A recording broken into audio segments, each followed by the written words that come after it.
Seja bem-vindo ao podcast Conexões de Esperança.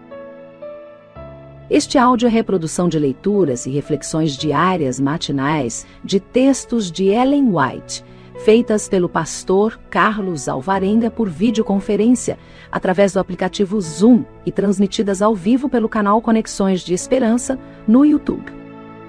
Nosso desejo é que sua experiência com Deus seja enriquecida com o que você vai ouvir a seguir. Hoje, as nossas considerações estão baseadas no livro O Desejado de Todas as Nações, no capítulo 50. Nós lemos assim: todo o tempo que Jesus passou em Jerusalém foi vigiado de perto por espias. Dia a dia eram tentados novos ardis para reduzi-lo ao silêncio.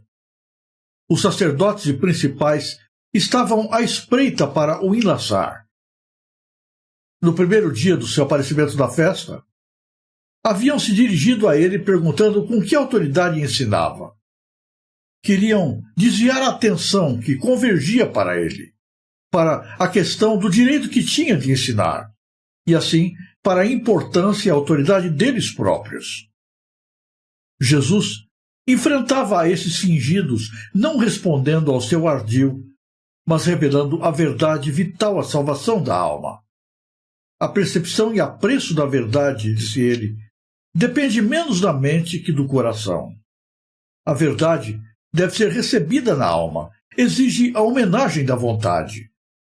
As vantagens do homem para obter o conhecimento da verdade, por grandes que sejam, não lhe aproveitarão coisa alguma, a menos que o coração esteja aberto para receber a mesma verdade, e haja conscienciosa renúncia de todo hábito e prática opostos a seus princípios. Aos que assim se entregam a Deus, tendo sincero desejo de conhecer e fazer-lhe a vontade, a verdade se revela como o poder divino para a salvação. Esses serão capazes de distinguir entre o que fala por Deus e o que fala de si mesmo. Os fariseus não puseram sua vontade ao lado da vontade divina. Não buscavam conhecer a verdade, mas procuravam uma desculpa para ela se esquivar. Cristo mostrou que era por isso que não lhe entendiam os ensinos. Muitos dentre os ouvintes de Cristo, moradores em Jerusalém, não ignoravam as tramas dos principais contra ele, e por uma força irresistível sentiram-se atraídos para Jesus. Mas Satanás achava-se pronto a sugerir dúvidas. E para isso estava o caminho preparado pelas próprias ideias errôneas que tinham quanto ao Messias e sua vinda. Acreditava-se em geral que Cristo havia de nascer em Belém. Mas depois de algum tempo desapareceria, e a sua segunda aparição ninguém saberia de onde ele vinha. Todavia, sabemos de onde este é, mas quando vier o Cristo, ninguém saberá de onde ele é. Ao assim vacilarem entre a dúvida e a fé, Jesus lhes respondeu: vós conheceis-me, e sabeis de onde sou, e eu não vim de mim mesmo, mas aquele que me enviou é verdadeiro, o qual vós não conheceis. Houvessem vivido em harmonia com a vontade de Deus e teriam conhecido o seu Filho quando este se lhes manifestou. Entre o povo, muitos creram nele e diziam: quando o Cristo vier, fará ainda mais sinais do que os que este tem feito. Os chefes dos fariseus notaram as expressões de simpatia entre a multidão. Correndo para o chefe dos sacerdotes, formularam seus planos para o prenderem. Combinaram, entretanto, apoderar-se dele quando estivesse só, pois não ousavam prendê-lo em presença do povo. Houvesse o povo com sinceridade estudado a palavra por si mesmo, e não se teriam transviado. Deus não força os homens a abandonarem a sua incredulidade. Acham-se perante eles a luz e as trevas, a verdade e o erro. Cumpre-lhes decidir qual aceitarão. O espírito humano é dotado da faculdade de discernir entre a verdade e o erro. É o desígnio de Deus que não se decidam por impulso, mas pelo peso da evidência, comparando cuidadosamente escritura com escritura. Houvessem os judeus posto à margem os seus preconceitos e comparado as profecias escritas com os fatos que caracterizavam a vida de Jesus, e teriam recebido e percebido uma bela harmonia entre as profecias e seu cumprimento, na vida e no ministério do humilde Galileu. Muitos, hoje em dia, se acham enganados da mesma forma que estavam os judeus, e o povo não examina a Bíblia por si mesmo, nem julga por si o que é a verdade, e confia sua salvação aos guias. A pregação e ensino de sua palavra é um dos meios ordenados por Deus para a difusão da luz. Mas devemos submeter o ensino de todo homem à prova da Escritura. Quem quer que estude a Bíblia com oração, desejando conhecer a verdade, a fim de obedecer-lhe, receberá a divina iluminação. Esse compreenderá as Escrituras. No último dia da festa, os oficiais enviados pelos sacerdotes e principais para prenderem a Jesus voltaram sem ele. Foram raivosamente interrogados. Por que o não trouxestes? Com solene expressão responderam: Nunca, homem algum, falou assim como este homem. Ficaram como arrebatados. Cristo revelou-se-lhes a alma. Viram aquilo que os sacerdotes e principais não queriam ver. Voltaram tão impressionados por suas palavras que, ante a pergunta, por que o não trouxestes, só puderam responder: Nunca, homem algum, falou assim como este homem. No passado, nos é dito sobre o povo de Deus que pereceram porque lhes faltou conhecimento. Hoje, esta palavra não é mais verdade. Não podemos dizer que nos falta o conhecimento da palavra de Deus. Nós temos a Bíblia nas mãos. E a Bíblia de forma abundante, nas mais diversas maneiras. Temos uma abundância, uma enxurrada de testemunhos a respeito de quem é Deus e de qual é a sua vontade. Mas a verdade é que, embora inundados com a presença da palavra de Deus, nunca fomos tão ignorantes e tão analfabetos com respeito à mesma. O que nos falta não é a presença física da palavra de Deus, mas é o conhecimento da mesma. Embora tendo a Bíblia abundantemente diante de nós, não damos prioridade para suas palavras. Não paramos para meditar no sentido das verdades que ela revela. Não damos lugar para o Espírito de Deus falando ao nosso coração por intermédio delas. Mesmo com a Bíblia aberta, sem nada que nos restrinja o acesso a ela, nós deixamos que outras pessoas se encarreguem de interpretar o sentido do seu conteúdo para nós. Não gastamos tempo diante do Senhor, orando a Ele e com humildade de coração, buscando que Deus afaste de nós todos os obstáculos e nos ajude a compreender a real vontade do Senhor. Lemos a Bíblia, mas com outros objetivos e de uma maneira tão apressada, com um foco tão desviado, que, embora Deus fale, na maioria das vezes, não consegue atingir o nosso coração. E por isso, nós não compreendemos aquilo que está diante de nós. Os líderes religiosos questionavam a pessoa de Jesus. Achavam que Jesus não se parecia com o Messias revelado. Mas o problema não estava em Jesus, estava neles próprios. Com a sua tradição, haviam distorcido a revelação. Eles estavam envolvidos demais consigo mesmos para receber a revelação de Deus. Na noite em que Cristo nasceu, estavam dormindo, enquanto apenas os pastores lá no meio do campo estavam preparados para ouvir o anúncio do nascimento de Jesus. Se estivessem despertos, atentos, se priorizassem as coisas de Deus, eles não teriam dúvidas sobre quem era Jesus. Achavam que conheciam tudo de Cristo, mas estavam enganados. Por isso, não compreendiam Jesus.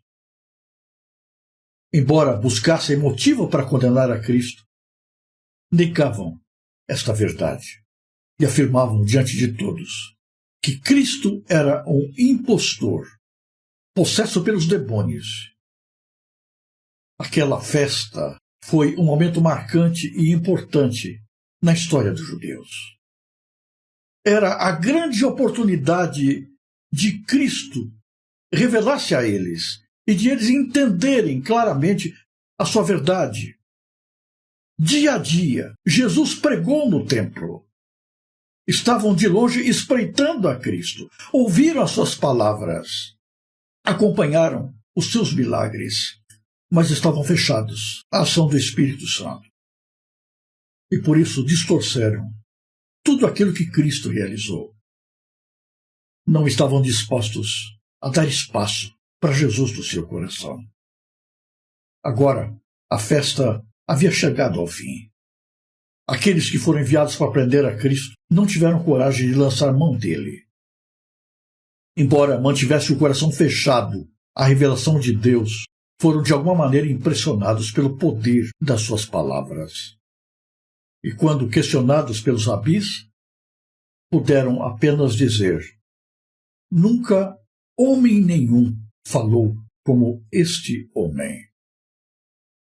Mas é surpreendente que, embora admirados e maravilhados com tudo que viram e ouviram, não foram tocados, não tiveram o coração mudado, não foram convertidos a Jesus Cristo.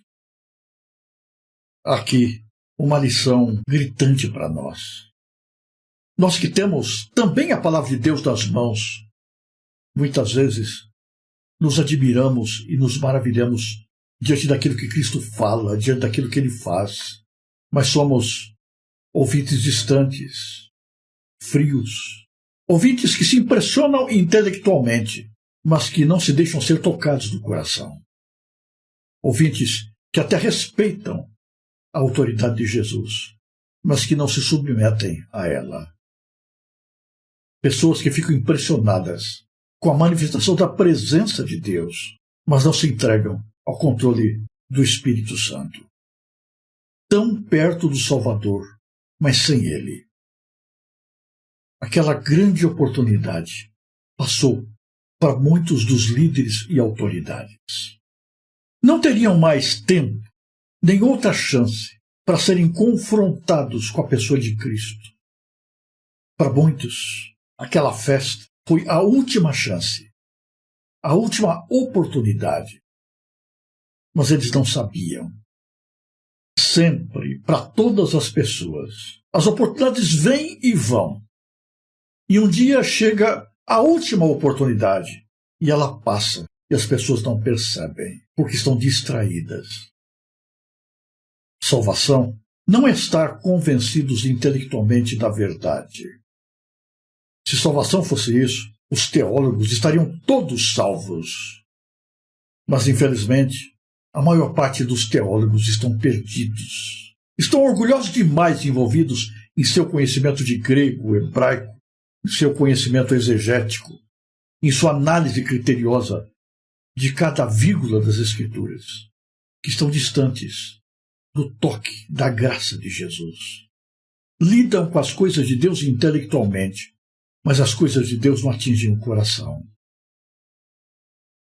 Não, salvação não é conhecimento intelectual da palavra. Salvação não é saber salteado em decor todas as 28 doutrinas bíblicas. O diabo também as conhece, e nem por isso ele serve a Deus. Salvação não é estar preparado para dar estudo bíblico para tantas pessoas. É mais do que isso. É busca individual, antes que estar preocupado em resultados externos. Salvação não é conhecer tudo de oratória e homilética. Não é pregar sermões impressionantes.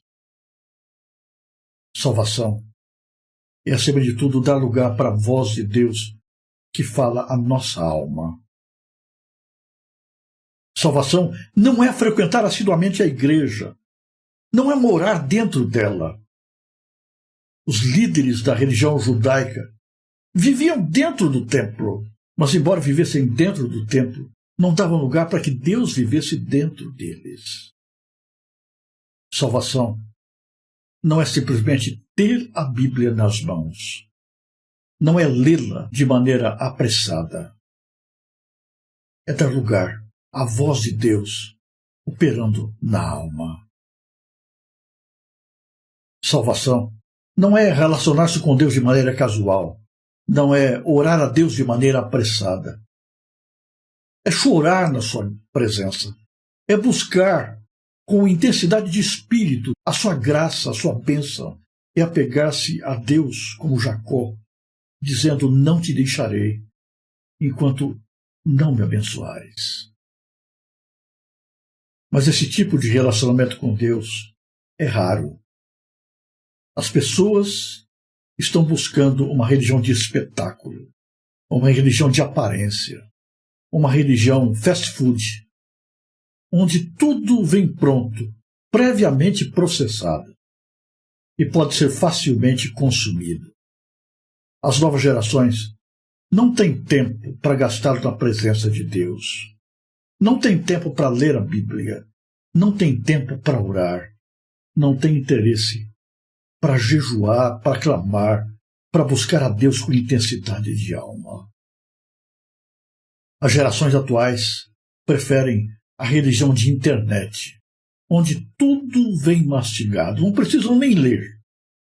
É só abrir o YouTube e ouvir.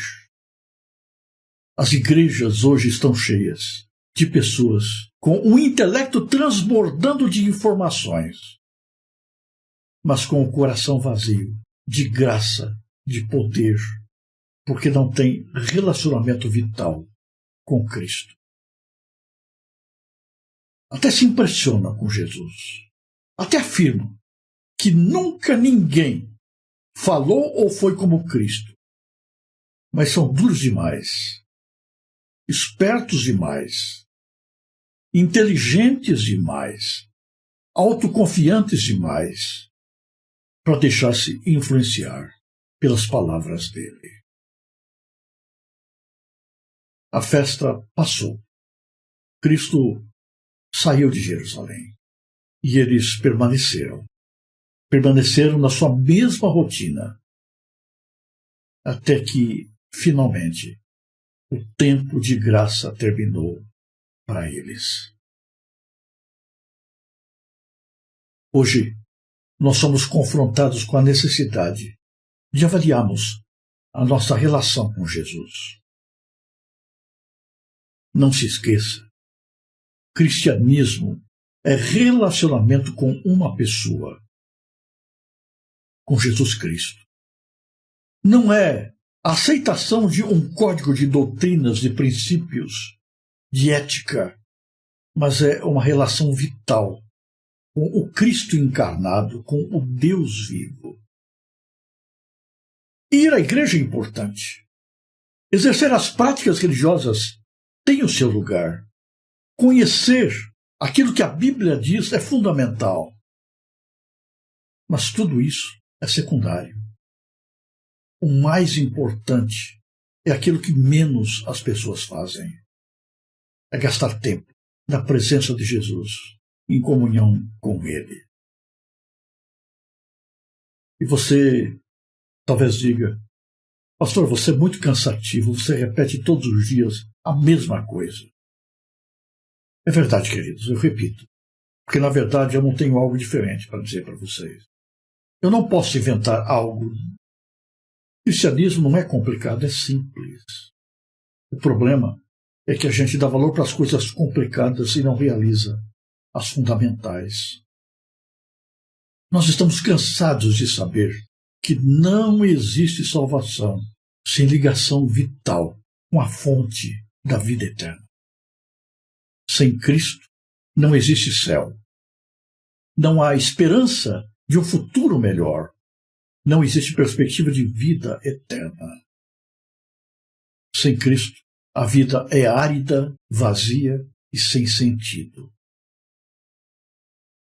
Nós sabemos disso, nós cantamos isso, nós repetimos que Jesus é a nossa vida. Nós dizemos que Cristo é tudo para nós. Mas a pergunta é, vivemos isso de verdade?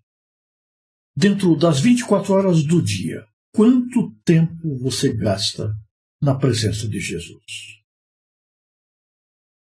Ah, pastor, eu tenho muita coisa para fazer.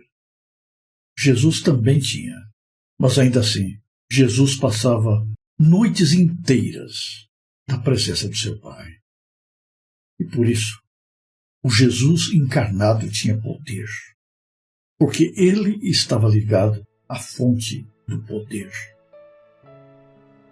E é por isso que nós vivemos tão vazios, somos tão fracos, tão débeis, tão carentes. É por isso que qualquer coisa nos derruba. É por isso que, por nada, a gente perde a fé e deixa de lado a confiança em Deus. Que tipo de relacionamento você tem com Jesus? É meramente intelectual? Se você não está brincando com a sua salvação, se você almeja a vida eterna, você precisa parar e defrontar-se com esta pergunta.